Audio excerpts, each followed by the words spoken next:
अब हम इस टॉपिक के फर्स्ट मॉडल को डिस्कस करते हैं, जहां हम समझेंगे कि हम किसी आर्टिकल का सेलिंग प्राइस और कॉस्ट प्राइस कैसे फाइंड आउट करेंगे अगर हमें क्वेश्चन में प्रॉफिट परसेंटेज या लॉस परसेंटेज और कॉस्ट प्राइस दिया हो, ठीक है, या फिर सेलिंग प्राइस दिया हो। तो इससे रिलेटेड एग्जांपल करने से पहले हम समझ लेते हैं कि जो इसके लिए रिक्वायर्ड फॉर्मूले हैं वो क्या है, हम उन्हें जान लेते हैं। ठीक है, अगर हमें सेलिंग प्राइस फाइंड आउट करना हो तो सेलिंग प्राइस फाइंड आउट करने के लिए फॉर्मूला है 100 plus profit percentage divide by 100 into cost price. अगर हमें क्वेश्चन में प्रॉफिट परसेंटेज और कॉस्ट प्राइस दिया हो तो हम सेलिंग प्राइस को फाइंड आउट कर सकते हैं।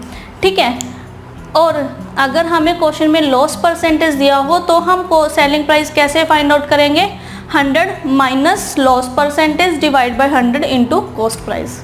ठीक है, तो आप अगर क्वेश्चन में प्रॉफिट परसेंटेज दिया हो तो 100 plus profit percent divide by 100 into cost price, और अगर क्वेश्चन में लॉस परसेंटेज दी हो तो 100 minus loss percentage divide by 100 into cost price. ये तो था कि हम सेलिंग प्राइस को कैसे फाइंड आउट कर सकते हैं, उससे रिलेटेड फॉर्मूले। अगर हमें क्वेश्चन में पूछा गया हो कि कॉस्ट प्राइस क्या है और क्वेश्चन में हमें सेलिंग प्राइस, प्रॉफिट परसेंटेज या फिर लॉस परसेंटेज दी हो तो हम कॉस्ट प्राइस को कैसे फाइंड आउट करेंगे। सेलिंग प्राइस दिया हुआ है, प्रॉफिट परसेंटेज दी हुई है, तो हम इस फॉर्मूले से कॉस्ट प्राइस फाइंड आउट कर सकते हैं। हम इस सबको इधर ले जाएं, ठीक है, अगर हम इधर लेके जाएंगे इक्वल टू के तो 100 ऊपर चला जाएगा, 100 प्लस प्रॉफिट परसेंटेज नीचे इंटू कॉस्ट प्राइस। तो हम इससे कॉस्ट प्राइस कैसे फाइंड आउट कर सकते हैं, 100 divide by 100 plus profit percentage into selling price. ठीक है, और अगर लॉस परसेंटेज गिवन हो, क्वेश्चन में दी हो हमें, तो हम 100 divide by 100 minus loss percentage into selling price. ठीक है, तो अगर हमें प्रॉफिट दिया है तो 100 divide by 100 plus profit percentage into selling price, और अगर हमें क्वेश्चन में लॉस परसेंटेज दी है तो 100 divide by 100 minus loss percentage into selling price. ठीक है, तो इस तरह से हम सेलिंग प्राइस और कॉस्ट प्राइस को फाइंड आउट कर सकते हैं इन फॉर्मूला की हेल्प से। अब हम जानते हैं कि इन फॉर्मूला के पीछे के लॉजिक्स क्या है। हम प्रॉफिट परसेंटेज और लॉस परसेंटेज को कॉस्ट प्राइस पे कैलकुलेट करते हैं, है ना। प्रॉफिट परसेंटेज और लॉस परसेंटेज को हम कॉस्ट प्राइस पे कैलकुलेट करते हैं, और कॉस्ट प्राइस हमारे पास बेस वैल्यू रहती है हमेशा, और इसको हम हमेशा 100% लेते हैं, है ना। जो कॉस्ट प्राइस होती है उसको हम हमेशा 100% मानेंगे, तो जो भी वैल्यू रहेगी कॉस्ट प्राइस की वो 100% रहेगी, उसको हम हमेशा 100% ही लेंगे।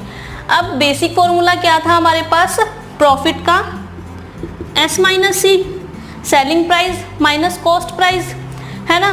तो अगर हम इससे देखें कि हमारा सेलिंग प्राइस क्या रहेगा, कॉस्ट प्लस प्रॉफिट, है ना। ये प्रॉफिट इधर चला जाएगा तो प्लस हो जाएगा, ठीक है। तो कॉस्ट प्लस प्रॉफिट हमारा सेलिंग प्राइस रहेगा। अब अगर इसे हमें परसेंटेज की टर्म में फाइंड आउट करना है तो सेलिंग प्राइस परसेंटेज के फॉर्म में is equal to cost price percentage की फॉर्म में प्लस प्रॉफिट परसेंटेज की फॉर्म में, तो हम जो सेलिंग प्राइस है उसे परसेंटेज की टर्म में फाइंड आउट कर सकते हैं। अब हमें पता है कि जो सेलिंग प्राइस है अगर इसको परसेंटेज की टर्म में देखें तो जो कॉस्ट प्राइस है वो 100% है ना, तो 100% प्लस प्रॉफिट परसेंटेज, यानी कि जो सेलिंग प्राइस परसेंटेज की टर्म में रहेगा वो रहेगा 100 प्लस प्रॉफिट परसेंटेज। ठीक है, और अगर लॉस दिया हो हमें और सेलिंग प्राइस हमें परसेंटेज की फॉर्म में फाइंड आउट करना हो तो 100 माइनस लॉस परसेंटेज। ठीक है, फॉर एग्जाम्पल कि हमें प्रॉफिट दिया हुआ है 5% और हमें सेलिंग प्राइस फाइंड आउट करना है, तो हम कैसे फाइंड आउट करेंगे, हमें पता है सेलिंग प्राइस है 100 प्लस प्रॉफिट परसेंटेज, तो 100% प्लस 5% यानी कि 105% यहाँ पर सेलिंग प्राइस है। ऐसे ही प्रॉफिट है 45%, तो selling price 100 plus 45 145%।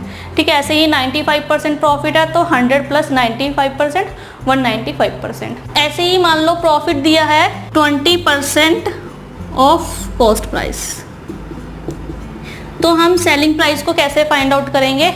Selling price होता है परसेंटेज की टर्म में कॉस्ट प्लस प्रॉफिट परसेंटेज, तो कॉस्ट है 100 प्लस 20%, ठीक है, 20 प्रॉफिट है परसेंट ऑफ कॉस्ट, यानी कि जो सेलिंग प्राइस आएगा वो आएगा 120% ऑफ कॉस्ट प्राइस, यानी कि जो कॉस्ट प्राइस है उसका 120% सेलिंग प्राइस होगा।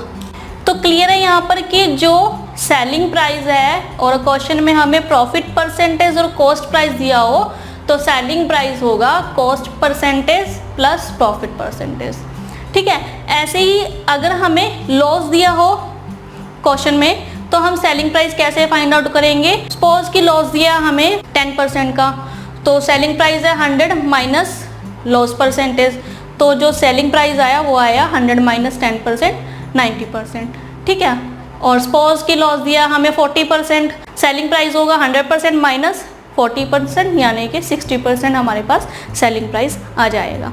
तो सिंपली याद रखें कि जब भी हमें सेलिंग प्राइस फाइंड आउट करना हो और प्रॉफिट परसेंटेज और कॉस्ट प्राइस दिया हो तो cost percent plus profit percent यानी कि 100% प्लस प्रॉफिट परसेंट, तो selling price is equal to 100% plus profit percent. Selling price हमें लॉस के केस में फाइंड आउट करना हो तो 100 माइनस लॉस परसेंटेज।